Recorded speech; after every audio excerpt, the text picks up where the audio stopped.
Bismillahirrahmanirrahim. Assalamualaikum warahmatullahi wabarakatuh. Alhamdulillahi rabbil alamin. Hamdan katsiran thayyiban mubarakan fi kama yuhibbu rabbuna wa yardah. Wa asyhadu an la ilaha illallah wahdahu la syarikalah wa asyhadu anna Muhammadan abduhu wa rasuluh. Allahumma shalli ala nabiyina Muhammad wa ala alihi wa man tabi'ahum bi ihsan ila yaumiddin. Allahumma inna nas'aluka ilman nafi'a wa rizqan thayyiba wa amalan mutaqabbala. Puji syukur kita panjatkan pada Allah. Selawat dan salam mugi-mugi tercurah pada junjungan kita Nabi besar Nabi Agung Muhammad sallallahu alaihi wasallam. Baik, para jamaah sekalian, subuh hari ini kita lanjut kembali pembahasan Kitab Bulughul Maram karya Imam Ibnu Hajar Al-Asqalani. Masih tentang sifat sholat Nabi sallallahu alaihi wasallam. Bagaimana Nabi SAW itu sholat sampai dengan kadar atau lama beliau sallallahu alaihi wasallam itu membaca surat. Terakhir kita bahas hadis 308.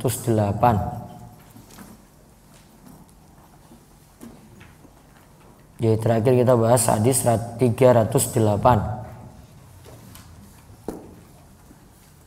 Betul nggih? Ya, saya ulang hadis tersebut lagi karena masih nyambung dengan hadis 309.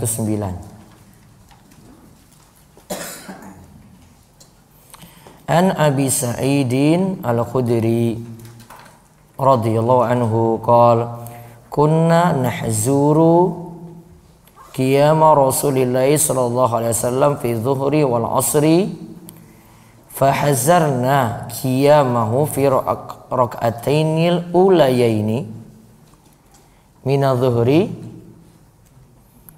qadara alif lam mim tanzil wa fil ukhrayaini qadara anis min zalik wa fil ulayaini min al-asri ala qadril ukhrayaini min adh-dhuhri wal ukhrayaini ala nisfi min zalik.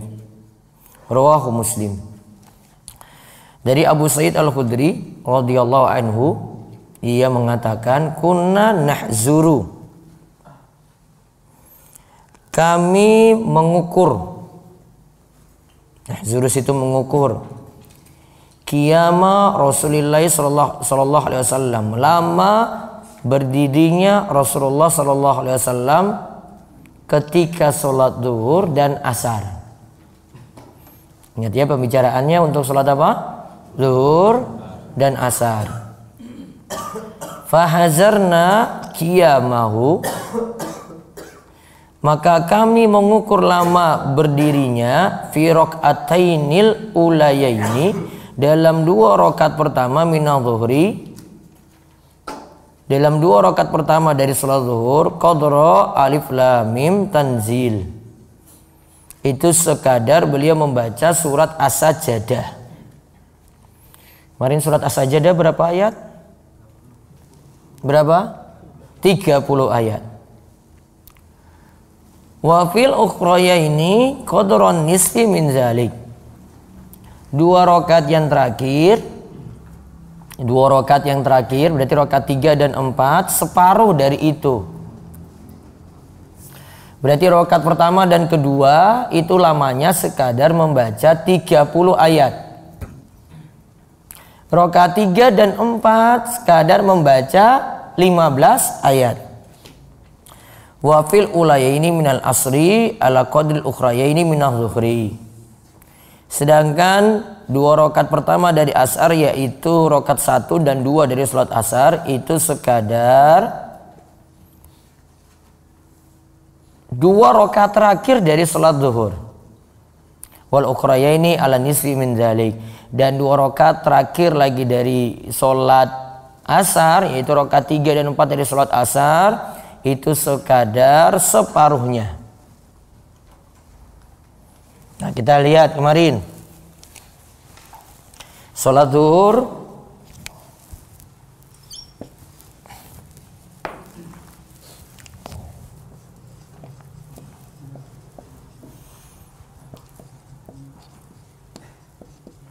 rakaat 1 dan 2. Tadi sekadar baca surat As-Sajdah. Berapa ayat? 30 ayat. 30 ayat Al-Fatihahnya berapa? Al-Fatihah berapa ayat? 7.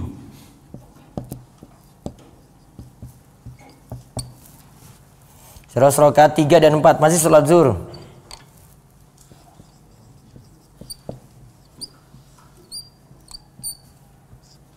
Separuh dari 2 rakaat pertama. Berarti berapa? 15 ayat. Al-Fatihahnya 7 ayat. Berarti ada tambahan berapa ayat? 8 ayat dari Al-Fatihah.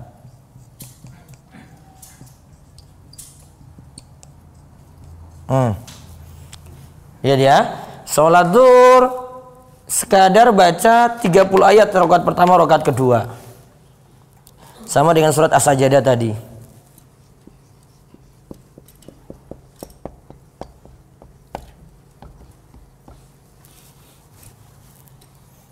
Rakaat 3 dan 4 separuh dari rakaat pertama dan 2. Berarti separuh dari 30. Berarti berapa? 15.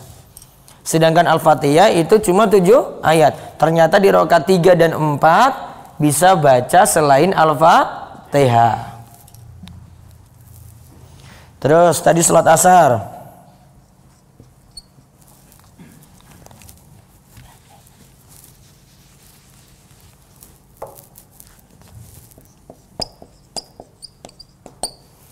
Rakaat 1 dan 2 bagaimana tadi? Sama dengan 2 rakaat terakhir. Rakaat 3 dan 4 dari sholat zuhur. Nah, berarti jadi berapa? 15 ayat. Rakaat 3 dan 4 separuh dari 15 ayat. Taruhlah 7. Berarti pas surat Al-Fatihah saja.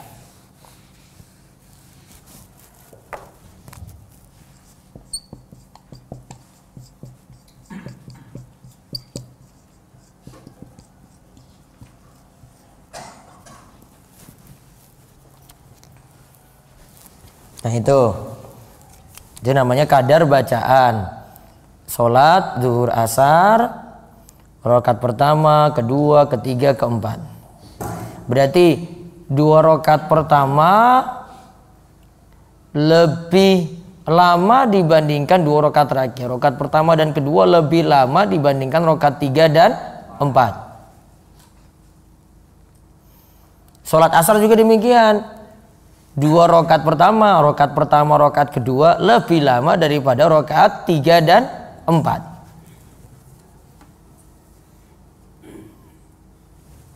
Nah, kesimpulannya seperti itu untuk hadis Abu Sa'id Al-Khudri. Sekarang kita lihat hadis Sulaiman bin Yasar radhiyallahu anhu. Sulaiman bin Yasar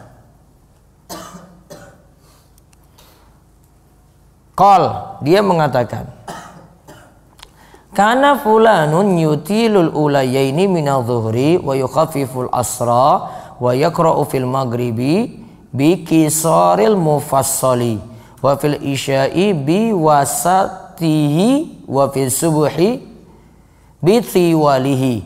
Faqal Abu Hurairah, ma sholaitu wara'a ahadin asbahu sholatan bi Rasulillahi sallallahu alaihi wasallam min hadza. Akhrajahu an-Nasa'i bi isnadin sahihin. Dari Sulaiman bin Yasar radhiyallahu anhu berkata, Karena fulanun ada seseorang yutilul ulayaini minadzuhri, selalu memanjangkan 2 rakaat pertama sholat zuhur. Selalu memanjangkan 2 rakaat pertama sholat zuhur. Wa yukhafiful asra, dan meringankan untuk sholat asarnya. Wa yakra'u fil maghrib, dan dia membaca untuk sholat maghrib bi qisaril mufassal, dengan surat qisaril mufassal. Kemarin saya bagi ya, surat-surat pendek itu ada 3, yang ayatnya potongannya pendek-pendek itu ada 3. Ada nggak catatannya? Apa saja? Qisarul mufassal, awsatil mufassal, tiwal mufassal. Kalau dari tiwal dulu, tiwal itu dari surat apa? Qaf sampai Al-Mursalat. Terus surat yang kedua awsatil mufassal, dari surat An-Naba sampai surat Al-Lail. Terus qisarul mufassal, dari surat Duha sampai surat An-Nas. Nah, Nabi ketika maghrib, Nabi SAW ketika maghrib membaca, maaf di sini orang ini tadi bukan Nabi ya, lagi bicarakan tentang orang lain. Orang ini sedang membaca ketika sholat maghrib surat qisaril mufassal. Wafil isya'i, dan ketika sholat isya biwasatihi, membaca surat pertengahan. Kalau tadi qisar itu pendek-pendek sekali seperti An-Nas, Al-Falaq, Al-Ikhlas. Kalau ini dia baca yang pertengahan. Wa fi subuhi bitiwalihi, sedangkan sholat subuh ia membaca surat mufassal yang panjang-panjang, sekitar surat Qaf sampai surat Al-Mursalat. Faqala Abu Hurairah, maka Abu Hurairah ketika itu lantas berkata, Mas sholaitu wara ahadin asbahu sholatan bi Rasulillah SAW min hadza. Abu Hurairah berkata, aku belum pernah bermakmum dengan seseorang yang sholatnya mirip dengan sholat Rasulullah SAW selain orang itu. Tadi orang yang tadi dia baca ketika sholat zuhurnya, asarnya, maghribnya, isya'nya, subuhnya, itu mirip dengan sholat Rasulullah SAW. Kata Abu Hurairah. Akhrajahu An-Nasa'i bi isnadin sahih. Nah, di sini diriwayatkan oleh An-Nasa'i dengan sanad yang sahih. Sulaiman bin Yasar itu bekas budak dari Maimunah. Maimunah itu istri Nabi SAW yang dinikahi paling terakhir. Dia saudara dari Atha bin Yasar, penduduk kota Madinah. Beri catatan di situ, Sulaiman bin Yasar itu tabi'in senior, kibarut tabi'in, jadi bukan sahabat. Dia seorang yang faqih, fadil yang mulia, siqah terpercaya, abidan ahli ibadah, wara'an orang yang wara' dalam hujjah. Demikian kalau para ulama menyebut tentang Sulaiman bin Yasar. Meninggal dunia tahun 103 Hijriah. Meninggal tahun 103 Hijriah. Dan dia baru lahir tahun 27 Hijriah. Kalau 27 Hijriah berarti sudah lewat, tidak bertemu Nabi SAW, sehingga tidak disebut sahabat Nabi. Nah, sekarang faedah yang bisa kita ambil dari hadis Sulaiman bin Yasar.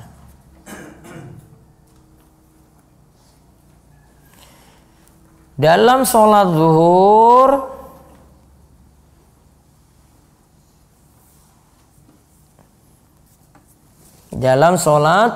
zuhur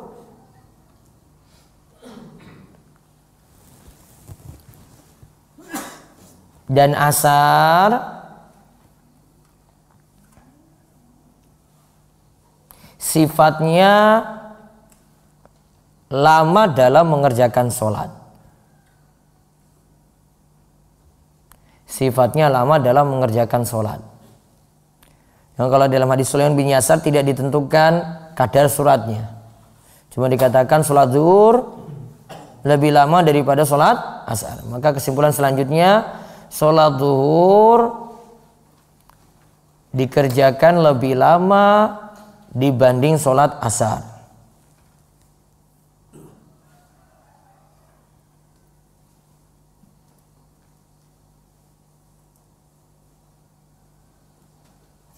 Kemudian faedah yang berikutnya lagi, sholat maghrib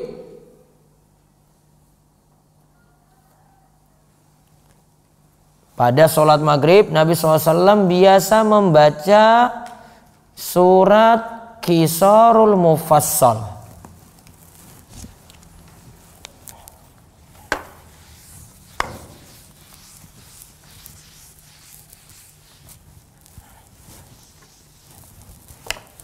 Kalau tadi ada zuhur asar, sekarang maghrib. Maghrib surat apa? Qisarul Mufassal. Dari surat apa? Duha sampai An-Nas.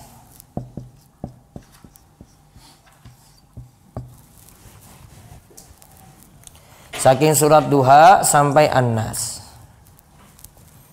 Terus Isya. Isya itu Ausatul Mufassal.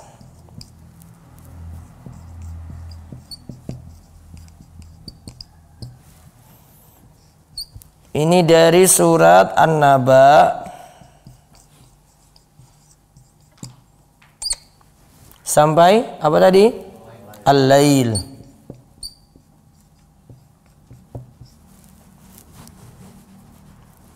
Terus yang terakhir ada subuh.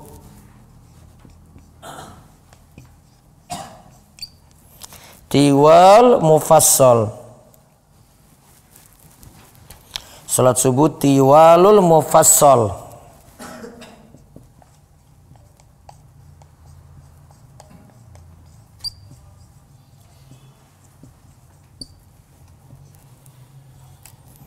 Surat apa? Qaf sampai Al-Mursalat.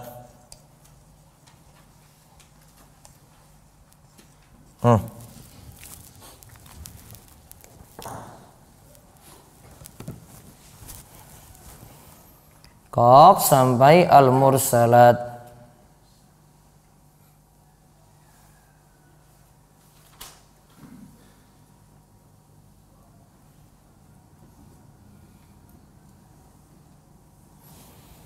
Jadi dari 5 sholat tadi, zuhur, asar, maghrib, terus isya, subuh, yang paling lama sholat apa? Subuh. Ya, yang paling lama itu sholat subuh. Maka ditulis faedahnya. Sholat subuh itu kadar bacaannya paling lama.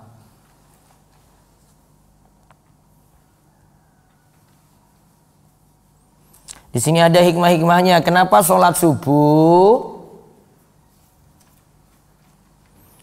bacaannya lebih lama?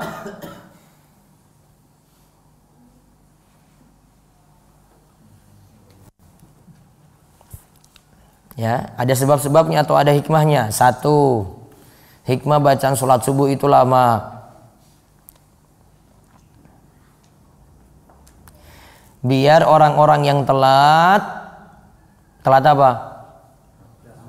Telat bangun. Biar orang-orang yang telat bangun bisa mendapati sholat subuh. Soalnya sholat subuh sudah di subuh hari 2 rakaat lagi. Kalau dibuat lama kan, nyantai dia. Sudah iqomah, Allahu Akbar, Allahu Akbar. Oh ya wes imamnya kiswe. Dia santai juga. Ya biasanya dia normal bangunnya itu Biasanya dia normal bangunnya tepat waktu, namun waktu itu mungkin telat. Nah, bisa dapati tadi sholat subuh. Hikmah yang kedua, sholat subuh itu biasanya orang lebih semangat. Sholat subuh biasanya orang-orang itu lebih semangat. Lagi fresh, masih fresh. Lagi semangat untuk mendengar ayat-ayat Allah. Terus hikmah yang ketiga,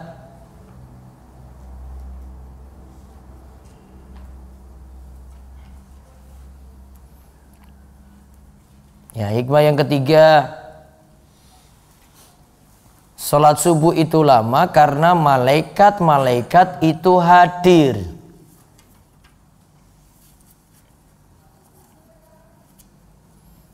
Karena malaikat-malaikat itu hadir.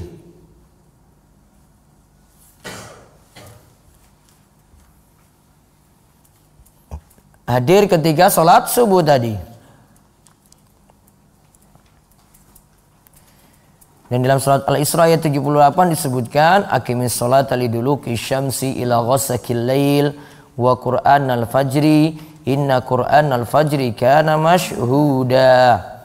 Lakukanlah sholat ketika matahari itu duluk. Duluk itu tergelincir ke barat, yaitu sholat zuhur dan sholat asar. Ila ghasaqil lail, dan lakukanlah sholat sampai gelap malam. Berarti malam itu mulai dari maghrib dan isya. Wa Qur'an al-fajri, lakukanlah sholat subuh. Di sini disilakan dengan Qur'an, Qur'an al-fajri. Yang dimaksudkan adalah sholat al-fajri. Maka sholat dinamakan dengan Qur'an. Kenapa dinamakan dengan Qur'an untuk sholat subuhnya? Dikarenakan bacaan Qur'annya itu lama saat sholat subuh. Inna Qur'an al-fajri kana masyhuda, karena sholat subuh itu disaksikan. Disaksikan apa? Disaksikan oleh para malaikat. Kemudian faedah yang berikutnya lagi, tadi kan Abu Hurairah bilang, orang ini itu sholat persis sekali sama dengan siapa? Persis dengan siapa? Nabi SAW. Maka faedah yang bisa kita ambil, kita dianjurkan meneladani Nabi SAW dalam melaksanakan sholat.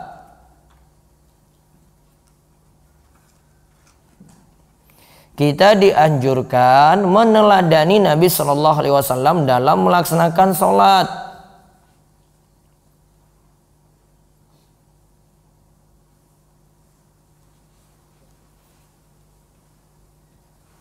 Karena Nabi SAW mengatakan, "Shollu kama ra'aitumuni usolli." Sholatlah kalian sebagaimana kalian melihat aku itu sholat. Namun ya tetap nanti imam kalau dia ingin melandari Nabi, inginlah panjang-panjang, ya tetap memperhatikan keadaan jamaah di belakang. Karena ada yang lagi sakit, ada yang tiang sepuh, ada yang super sibuk, ada yang mungkin sholat ngasar pengen cepat-cepat buru-buru negal, ngarit. Ya toh, ada nggak? Wadah. Ada yang mengurus manuknya, wah sudah teriak-teriak gitu di belakang. Ada nggak kayak gitu? Wadah. Masih ngurus macam-macam. Ada yang punya kesibukan. Nah, dia bisa perhatikan. Namun normalnya bisa meneladani Nabi SAW. Nah, sekarang lihat hadis 310.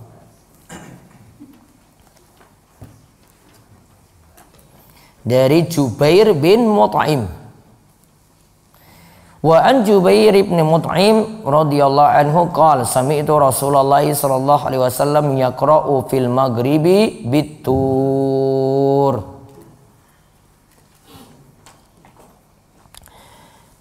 Kata Jubair bin Mut'im, aku mendengar Rasulullah sallallahu alaihi wasallam dalam sholat maghrib. Ingat ya, sholat apa? Maghrib. Membaca surat At-Tur.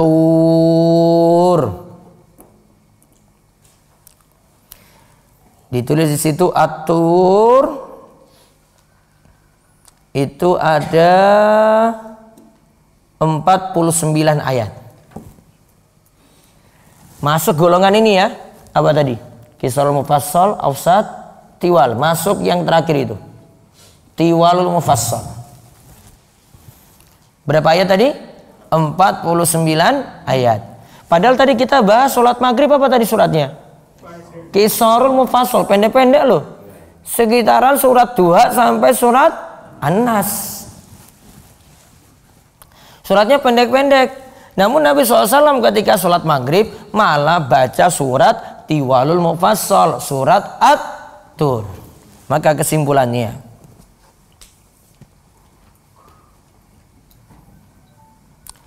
sholat maghrib bacaannya itu jahar. Karena kan tadi Jubair bin Mut'im katakan aku dengar. Dengar berarti suaranya keras nggak? Keras. Jubair dengar itu. Oh, Rasulullah SAW lagi baca surat At-Tur ini.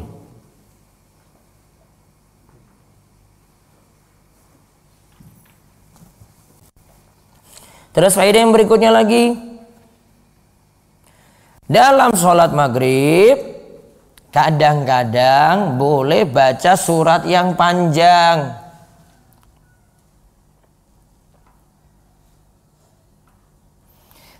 Dalam sholat maghrib kadang-kadang boleh baca surat yang panjang.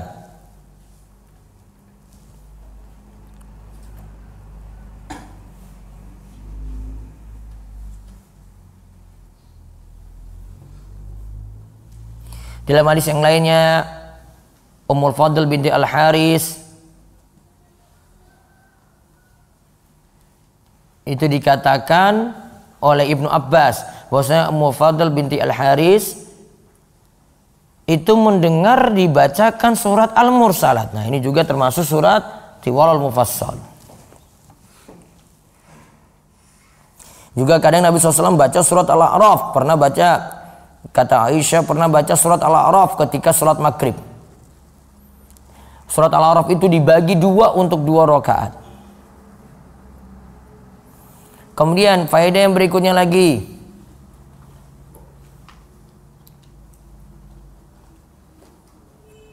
Lihat tadi yang meriwayatkan siapa? Jubair bin Mut'im.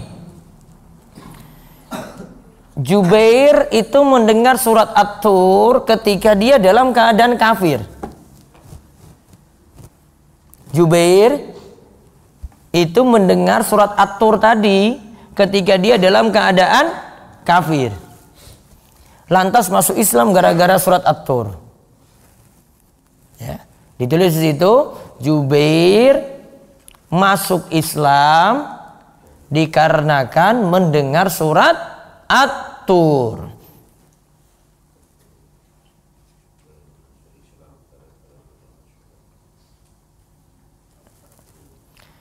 Namun ingat ya, dia sampaikan dia dengar surat At-Tur ketika dia sudah masuk Islam.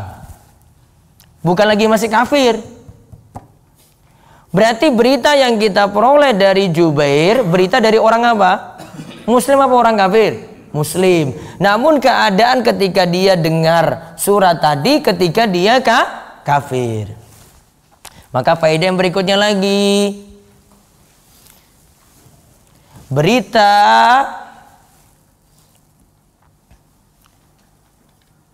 yang terkait dengan agama dan hadis hanya diterima dari seorang muslim.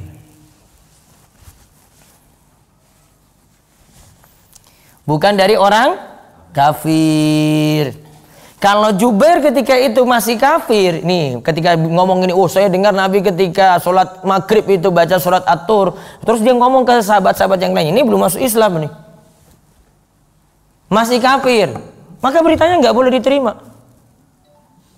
Namun kan sekarang sudah masuk Islam gara-gara dengar surat At-Tur. Mulai dari ayat dia terenyuh atau dia tertarik mulai dari ayat am khuliqu min ghairi syai'in amul khaliqun. Apakah manusia itu ciptakan diri mereka sendiri atau mereka itu diciptakan? Jawabannya apa? Menciptakan diri sendiri atau diciptakan? Diciptakan. Kan dia mikir, oh iya ayat tadi bilang kayak gitu, masa saya nyembah patung? Wong patung ini ada itu gara-gara manusia. Oh kenapa saya nyembah berhala? Oh kenapa saya agungkan kuburan? Wong itu semua makhluk. Ada yang menciptakan saya. Kenapa saya tidak menyembah yang menciptakan? Kok makhluk yang saya sembah? Am khalaqus samawati wal ard bal la yuqinun. Ya. Apakah bisa menciptakan samawat yaitu langit, bisa menciptakan bumi? Bala yuqinun. Kenapa tidak mau meyakini? Jawabannya, bisa nggak ciptakan langit dan bumi? Oh nggak bisa. Dia mikir lagi. Iya ya, kok saya nyembah makhluk? Kok saya minta-minta pada makhluk? Kok saya datang ke orang-orang soleh yang sudah mati? Karena dulu itu orang-orang musyrik seperti itu. Dia pikir, oh, itu nggak pantas untuk diminta. Kenapa saya tidak minta pada Allah langsung yang menciptakan langit dan bumi? Nah, ayat itu yang membuat Jubair bin Mut'im masuk Islam. Faedah yang berikutnya lagi dari kisah ini,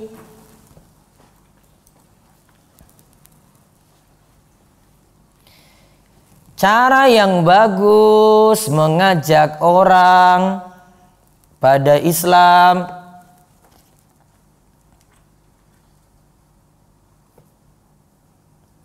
Cara yang bagus mengajak orang pada Islam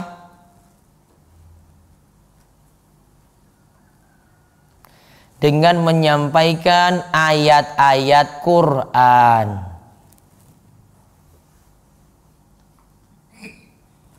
Dengan menyampaikan ayat-ayat Quran.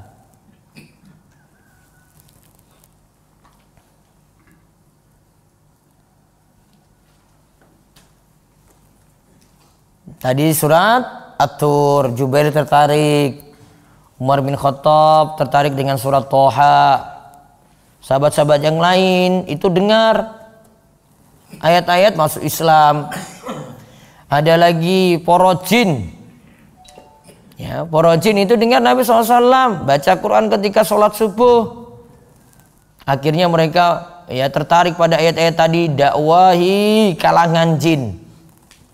Jin yang lain itu didakwahi lantaran dengar Al-Quran. Makanya orang-orang Quraisy itu wanti-wanti, sudah memberikan peringatan kepada orang-orang, pokoknya jangan dengar ayat-ayat Al-Quran. Karena apa? Orang Quraisy tahu kalau orang itu dengar ayat Al-Quran, orang-orang kafir Quraisy tahu kalau dengar ayat Al-Quran pasti akan terpengaruh. Imannya langsung bisa berubah. Wah, buktinya banyak. Maka mereka katakan Al-Quran itu penuh kedustaan. Orang Quraisy bilang Al-Quran itu penuh dengan kebohongan. Orang Quraisy bilang Al-Quran itu cuma bait-bait syair saja, syair-syair yang nggak benar. Orang Quraisy bilang, wah itu cuma sihir-sihir saja biasa, kayak mantra-mantra gitu. Apa mantra bahasa Jawa ini apa? Nah, ya, kayak mantra-mantra kayak gitu, mantra-mantra dukun. Nah, diberi ketakutan seperti itu, kekhawatiran seperti itu. Maka mereka kalau dengar Al-Quran, wah sudah waspada itu. Ternyata ada yang dengar terpengaruh dengan Al-Quran. Contohnya yang kita bahas, Jubair bin Mut'im. Dengarnya ketika sholat apa? Maghrib. Ya, dengarnya ketika sholat Maghrib. Maka menunjukkan sholat Maghrib bacaannya jahar. Kadang Nabi SAW baca surat Tiwalul Mufassal, ayat-ayat yang panjang namun potongannya masih pendek-pendek. Karena Mufassal sifatnya masih pendek-pendek namun jumlah ayatnya yang lebih banyak. Wallahu alam bisawab. Sampai pada kisah Jubair bin Mut'im tadi, 3 hadis yang kita bahas untuk pagi ini. Ada pertanyaan?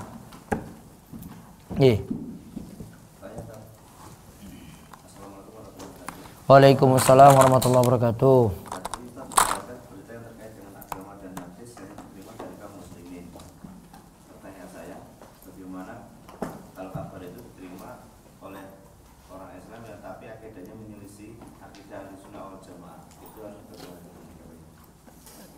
Ilmunya harus diseleksi. Kalau mau ngambil nggak boleh. Kalau dari guru, ustadz yang menyimpang, jenengan tahu ini bermasalah, ngambilnya nggak boleh. Namun kalau sudah tersebar ilmu tadi dan itu benar, maka diyakini itu benar. Namun kalau ngambil nggak boleh. Namun kalau sudah ada ilmunya tersebar dan itu benar, boleh diambil. Bedakan ketika lagi belajar dengan sesuatu yang sudah tersebar. Terus ada lagi. Ya. Waalaikumsalam warahmatullahi wabarakatuh. Sholat subuh selalu disaksikan malaikat. Pertanyaan saya berarti sholat-sholat lainnya di antara zuhur dan asar apakah itu juga disaksikan? Disaksikan juga, namun lebih banyak sholat subuh.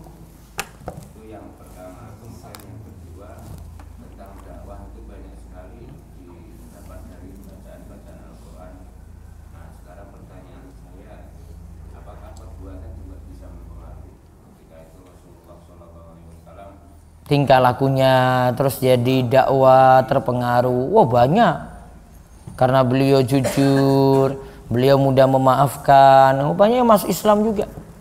Maka dakwah juga bisa dengan tingkah laku, akhlak, perilaku. Akhirnya yang lain tertarik pada Islam. Ada lagi. Ada lagi.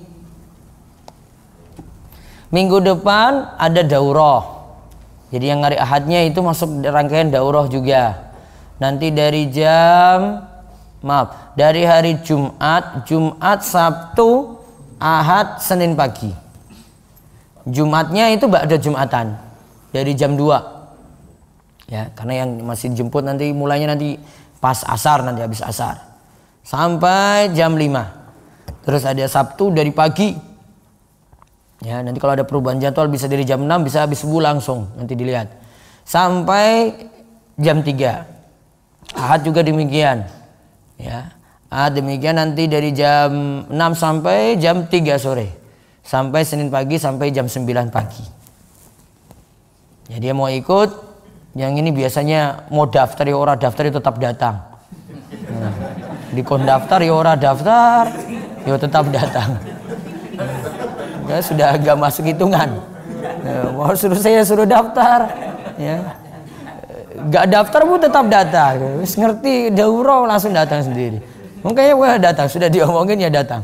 Jadi dari Jumatan bar Jumatan jam 2. Ya, kumpul untuk daftar ulang, dapat buku. Nanti kita bahas masalah akidah dari kitab Salasatul Usul. Ya, dari habis asar nanti sampai jam 5 sore untuk hari Jumatnya. Ya, itu saja yang kita bahas untuk subuh hari ini. Setelah ini jangan lupa untuk sholat isyraq kalih rakaat, lalu monggo untuk sarapan pagi. Kita tutup, kalian doa kafaratul majelis. Subhanakallahumma bihamdika asyhadu an la ilaha illa anta astaghfiruka wa atubu ilaik. Assalamualaikum warahmatullahi wabarakatuh.